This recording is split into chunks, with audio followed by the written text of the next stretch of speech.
Once, he had been nothing. Not nothing in the poetic sense people like to use, but nothing in the harsh, practical way poverty strips a man bare. He had been hungry more times than he could count, invisible in rooms full of people, and loved by a woman who treated him like an inconvenience she tolerated until something better arrived. Back then, survival was his daily assignment, and dignity was a luxury he could not afford. Yet fate, as cruel as it often is, had been quietly watching. His name was Kola Adebisi, and he did not come from comfort or connections. He was born into scarcity in the crowded outskirts of Ibadan, where the streets were always loud and privacy was a myth. His father, Paul Adebisi, had once been a public primary school teacher, a profession that came with respect but little reward. After retirement, the pension he received could barely stretch through a week, let alone a month. His mother, Mama Kola, sold smoked fish and vegetables at the roadside market, arranging her goods each morning with the care of a woman who knew presentation could sometimes convince hunger to wait. Their home was a tired two-room structure wedged between other aging buildings, its walls cracked and roof patched too many times to count. When it rained, water found its way inside no matter how carefully buckets were placed. During dry season, dust crept in through the broken window frames and settled on everything. Kola slept on a thin foam mattress laid directly on the floor, waking most mornings with an aching back and stiff limbs. Still, he never complained. Complaining did not put food on the table. From a young age, Kola understood that life was not gentle. He learned early how to ignore hunger pains, how to stretch one meal into two, and how to smile even when disappointment sat heavy in his chest. He found joy in small things, like the rare evenings his father returned home with roasted corn or the relief of seeing the landlord pass their door without stopping. Those moments taught him hope, fragile but persistent. Everything changed the day Kola gained admission into Oyo State University to study computer engineering. It felt unreal. For his family, it was both a blessing and a burden. Pride filled their small home, but so did worry. School fees were not kind to poor families. His parents sold an old radio, some kitchen items, and even part of his mother's savings group contributions to make his first payment. Mama Kola began leaving home before sunrise and returning late, her feet swollen, her voice tired, but her eyes proud. At school, Kola quickly realized how different his life was from many of his classmates.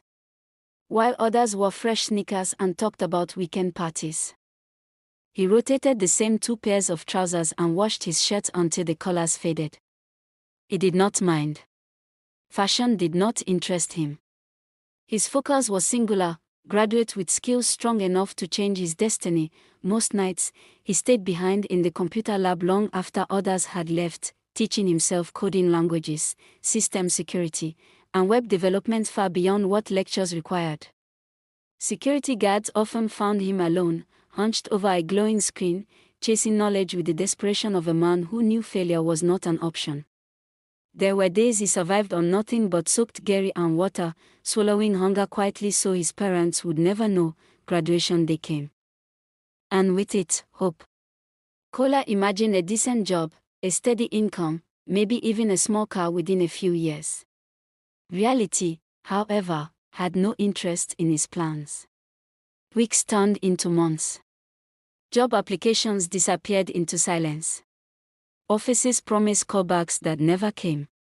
His savings vanished quickly. He borrowed money, returned home on foot to save transport fare, and wrestled with shame when former classmates posted pictures from their new offices. Eventually, after nearly half a year, he found work. Not in a grand tech company, but in a small, struggling IT repair firm tucked behind a mechanic workshop. His title sounded impressive, but the salary barely covered rent in a cramped one-room apartment with flickering lights and peeling paint. Still, he showed up every day, neatly dressed, determined not to let opportunity slip. It was during this fragile phase that Zainab entered his life. She arrived quietly, like a soft breeze that first feels refreshing before becoming overwhelming. At first, she visited often, then stayed longer, and soon, her belongings began appearing in his room. A makeup pouch here, a pair of shoes there, a suitcase tucked into the corner. She never officially moved in. But she lived there all the same. On her good days, Zainab laughed easily, calling him my brain box, praising his intelligence and promising him greatness. On her bad days, she stared around the room with visible disappointment, sighing loudly as if the walls themselves had offended her. She had dreams, big ones, and patience was not among her virtues. Kola worked tirelessly. He woke before dawn, ironed his shirt carefully, and joined the long queue at the bus stop, laptop bag slung over his shoulder. Zainab, meanwhile, was considering options. That was her favorite phrase. She claimed she could not settle for just any job, that she deserved more. At first, she cooked simple meals and waited for him in the evenings. They spoke about the future, about a better apartment, about life improving someday, but someday did not buy wigs or replace cracked phone screens. Someday could not fund outings to upscale neighborhoods or match the lifestyles of our friends. Slowly, admiration turned into comparison. There was always another man to mention, someone with a better job, a car, an apartment in a nicer area. Kola listened quietly, carrying her words like a weight he dared not drop. The first real fracture came unexpectedly. He returned home early one afternoon, holding a small bag of roasted meat he had bought as a surprise. The door was unlocked. Laughter echoed inside, unfamiliar and male. When he stepped in, the truth revealed itself without mercy. Zainab was not alone. The man sitting on Kola's bed wore confidence like perfume. The confrontation that followed was sharp, humiliating, and unforgettable. When the stranger finally left, excuses filled the room. Zainab cried, begged, and swore it was a mistake. Kola believed her, or perhaps he needed to believe her. Forgiveness came easily to a man afraid of loneliness. For a short while, peace returned. She became attentive again, affectionate, praising him loudly to friends. Kola worked harder, convinced success would silence her doubts. But comparisons returned, sharper than before. Love became conditional. Respect faded. By the time Zainab finally sat him down and told him she was tired of struggling, Kola already felt the ending approaching. Still, he begged for time. Still, he promised change. He did not know how he would achieve it, but desperation made promises feel possible. What he did not know was that this was only the beginning of his humiliation, not the end, and somewhere beyond his pain, destiny was preparing the long road that would one day force the woman who broke him to kneel before the life she had abandoned. The breaking point did not arrive with a shout or a slap. It came quietly, disguised as hope. Kola still believed, even when belief had begun to feel like self-deception. He convinced himself that love, if given enough patience, could soften greed and cure restlessness. It was a belief born from how he had watched his parents survive hardship together, clinging to each other when the world offered nothing else. After Zainab's betrayal in his room, he told himself the worst had passed. For 2 weeks, she was gentle again. She cooked, laughed, touched his arm when she passed, and spoke kindly into her phone when friends called, making sure Kola heard her say, "My man is doing great things." Those words kept him alive. They fed him when food was scarce. Kola began taking longer routes home, avoiding shortcuts that passed bars and ghost houses. He buried himself in work, staying late to learn new systems and repair old ones no one else wanted to touch. At night, he prayed quietly, kneeling beside his mattress, asking God for direction, for strength, for favor that would finally arrive on time. But peace, like borrowed money, demanded repayment. Zainab's tone began to shift again. It started with comments that sounded harmless. "You ironed this shirt. It still looks tired." Then it became comparisons. "My friend's boyfriend sends her money every Friday without being asked." Soon, even food became a weapon. "Beans again. I'm not a poor village girl." Kola never raised his voice. He spoke softly, hoping gentleness would fix what anger could not. He bought what he could afford. Hair clips. Cheap earrings. Airtime. Each gift looked smaller when placed beside the stories she told about other men and their generosity. Sometimes she dressed up to see a friend, perfume heavy, phone face down. When he asked questions, she accused him of control. When he stayed silent, she accused him of indifference. There was no winning. The second betrayal did not come with witnesses. It came with evidence. A strange perfume on his pillow. A toothbrush in the bathroom that was not his. Lies followed easily, too easily. He swallowed his doubt and apologized for suspecting her, then hated himself for it later. His prayers grew longer, less polite. God, help me, became God, please. He skipped meals to save money and told himself sacrifice was temporary. He believed hardship was a tunnel, not a destination. One evening, he came home with groceries he had bargained for fiercely. Rice. Tomatoes. A small pack of chicken. Zainab stood before the mirror, dressed beautifully, glowing in a way that made his chest ache. Where are you going? He asked. Out, she replied. Eyes on her reflection. Which friend? She sighed. Must I explain my whole life to you? He nodded, defeated. Please call me when you get there. She kissed his cheek absent-mindedly and left. That night, he cooked for two and ate alone. He waited. When she returned late, her laughter filled the corridor before she entered. He asked how it went. She brushed him off. The blue toothbrush was gone by morning. Kola began writing lists to survive. Pray. Learn new tools. Send CVs, save small money. Don't cry. The list gave him something solid to hold. There were still good days. Walks at dusk. Laughter over borrowed jokes. Promises whispered like secrets. But the bad days sharpened. You are too comfortable with suffering, she told him one night. The words cut deeper than shouting ever could. Then came the conversation that sealed everything. They sat on the mattress on a hot Saturday afternoon. Zainab looked serious, distant. I'm tired, she said. This life is not enough for me. He begged. She agreed to wait, but her patience was already gone. Kola worked harder. He found extra jobs. He refurbished an old phone and surprised her with it. She screamed with excitement, posted pictures online, and for a brief moment, he felt like a hero. Then came the more he had saved for months. Skipped meals. Sold belongings. All for the small ring hidden in his pocket. It wasn't expensive, but it carried every hope he had left. They met at a busy shopping mall in Akure. Zainab looked stunning in red. Kola's hands shook as he led her to the food court. He knelt, opened the box, and asked her to marry him. The silence was brutal. Get up, she hissed. Phones rose. People stared. I can't marry you, she said loudly. I can't suffer twice. Love is not enough. The humiliation spread like fire. Kola stood slowly, closed the box, and walked away with his dignity barely intact. 2 days later, she returned his room keys and told him she was engaged to another man. A wealthy man.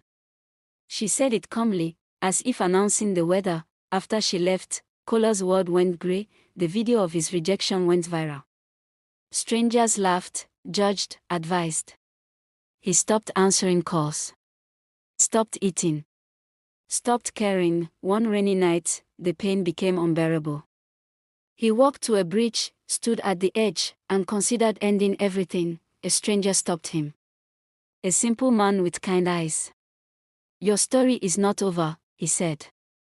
This is just a bend in the road. Those words saved Kola's life. The next morning, something shifted. He updated his CV, applied again.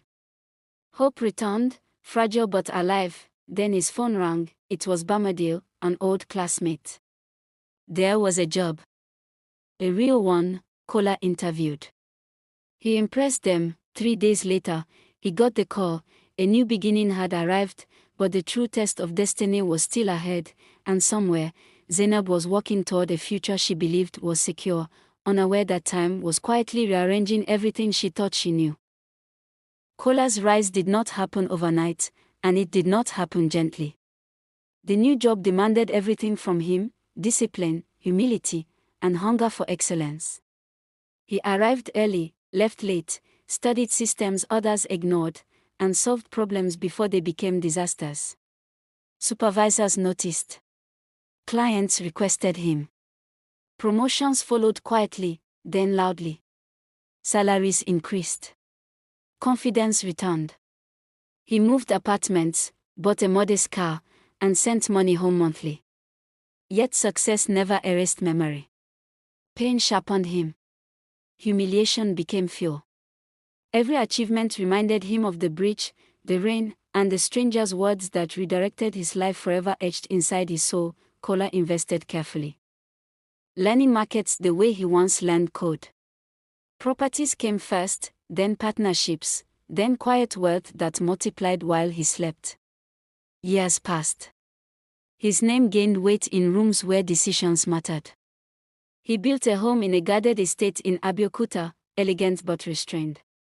He dated thoughtfully and eventually committed to a woman named Sword, patient, kind, and steady. She knew his past and respected it. Love felt safe again. For the first time, Kola trusted happiness without fear of it being snatched away suddenly by cruel twist of fate and human betrayal and lingering memories. Fate completed its circle on a burning afternoon when Kola stepped out of his black SUV near a busy junction. A tired voice begged nearby. He turned and froze. Zainab sat there, thinner, broken, twins clinging to her wrapper. Recognition struck both of them like lightning. Shame drained her face. Calm filled his. She spoke first, explaining prison, fraud, collapse, hunger, and abandonment. He listened without anger. The woman who once measured love with money now measured survival by coins. Silence stretched, heavy with everything unsaid between past, present, regret, mercy, destiny, and irreversible choices made long ago together quietly. Kola took her and the children home, not as a lover reclaiming the past, but as a man honoring his conscience. Warm water, food, clean clothes, and safety replaced dust and hunger. Zainab apologized through tears that carried years of regret. Kola forgave easily, but boundaries stood firm. He spoke of Sword. He spoke of growth. That door was closed forever. Zainab understood too late that patience and loyalty had been riches she once despised. Gratitude mixed painfully with loss inside her chest as reality settled deeply into her bones, reshaping every memory she carried forward alone silently forever onward. The following morning, Kola arranged a new beginning for her. A modest apartment. Paid rent, startup funds, and clear instructions. Build. Heal. Raise your children well. No romance. No dependence. Only responsibility.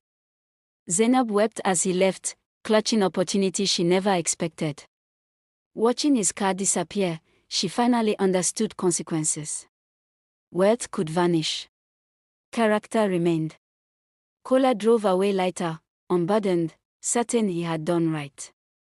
Mercy, he realized, was not weakness. It was strength refined by suffering and wisdom earned through hardship, patience, endurance, humility, loss, faith, resilience, discipline, growth, forgiveness, maturity, time, perspective, grace, courage, sacrifice, truth, honor, integrity. Zainab's nights became quieter but heavier. Comfort surrounded her, yet regret haunted every silence. She watched her twins sleep and imagined different futures that would never exist. Pride had stolen tomorrow. Each morning, she resolved to do better, not for herself alone, but for the children depending on her strength. Somewhere across the city, Kola built a life rooted in balance, love, and purpose. Their paths no longer crossed. Lessons remained. Time moved forward, indifferent but fair, carrying everyone toward the outcomes they had chosen through deliberate decisions, quiet moments, painful realizations, growth, consequences, acceptance, responsibility, truth, healing, maturity, destiny, Kola never spoke publicly about Zainab again. He had learned silence protected peace. When younger men sought advice, he spoke about patience, self-respect, and choosing partners who valued beginnings, not just endings. His story spread quietly, reshaping lives without spectacle. Saud stood beside him, steady and unthreatened by his past. Together they built something durable. Love, he learned, was not proven by suffering alone, but by mutual growth. What survived hardship together deserved the future it carefully earned through trust, honesty, patience, respect, accountability, support, commitment, resilience, understanding.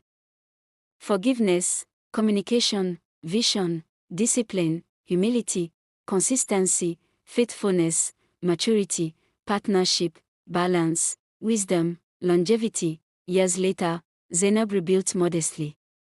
The money helped, but discipline saved her. She learned skills, ran a small trade, and kept her children fed. Yet comfort never erased memory. Every time she passed luxury estates, she remembered the man she once dismissed. Regret softened her arrogance, replacing it with humility. She told her children stories about choices and consequences, warning them not to measure people by wallets alone. Pain became her teacher, and responsibility became her redemption earned slowly through effort, honesty, sacrifice, patience. Growth, learning, discipline, maturity, accountability, resilience, courage, endurance, struggle, humility, reflection, change, wisdom, purpose, acceptance, truth. Kola's story became proof that rejection can redirect destiny. Poverty did not define him. Betrayal did not destroy him. Instead, adversity refined his character and clarified his vision. He rose without bitterness and helped without obligation. Success tasted sweeter because he remembered hunger. Love felt safer because he remembered pain. The past no longer haunted him, it instructed him. Every step forward honored the man he once was, the man who refused to surrender when surrender seemed easiest despite fear, shame, rejection, loneliness, doubt, struggle, hardship, betrayal, despair, darkness, humiliation, setbacks, obstacles, uncertainty, pain, loss, pressure, judgment, silence, trials, suffering.